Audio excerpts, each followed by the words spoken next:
quick recap. Here we are. C, 8th fret. Got it. We're going to do 2 bars of 8th notes. 1 and 2 and 3 and 4 and 1 and 2 and 3 and 4 and a G and 2 and 3 and 4 and G and 2, 3 and 4 and C and 2 and 3 and 4 and... All right?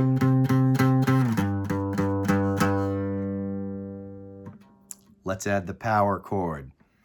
All right? The lessons will work you all the way up to that spot where this won't feel like, oh my gosh, this is so much. To make a power chord, a C power chord, you have your first finger on the 8th fret, okay? And what we're going to do is put our 3rd finger, 1, 2, 3, 3rd finger of that fretting hand on the 10th fret of the A string, the next adjacent string down. So that's the 5th string, the A string. That's the pitch you're looking for, 10th fret. How do we know the 10th fret? 1, 2, 3, 4, 5, 6, 7, 8, 9, 10. Or if we just look at the double dots, we know that's 12, back 2. There you go, either way. 3rd finger, A string, 10th fret, 1st finger of, pardon me, the 1st finger on the 8th fret of the low E string, and we play both of those strings. So you're plucking 2 strings at a time,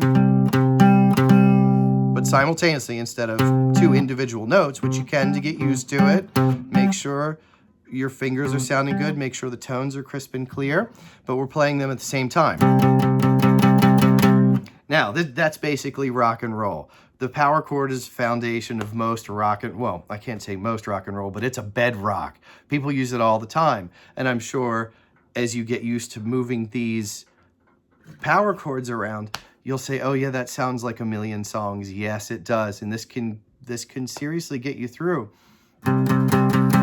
And, well, not only through, but it's the exact way of playing so many songs. Now, some people, and you'll see in the video, sometimes people will use their 1st finger on the root and their pinky for the 5th. That's allowed.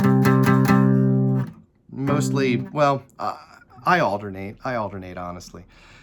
So what we're going to do is do 8th notes. We're going to do 1 and 2 and 3 and 4 and 2 bars.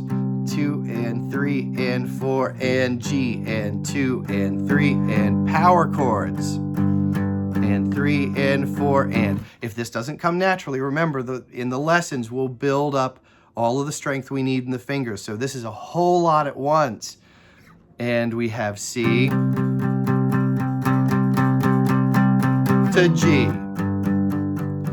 And I'll slow it down. 1, 2, and ready, and go, and C, and 2, and 3, and 4, and C, and 2, and all downstrokes on the picking hand or the strumming hand, and 3, and 4, and back to C, 3, and 4, and 2, and 2, and 3, down to G, go. You know what? I'll give you a few minutes of that. Hang on, I'll be back in the next video. What I'll do is I'll just cut right in and we'll just play through it, okay? All right, see ya.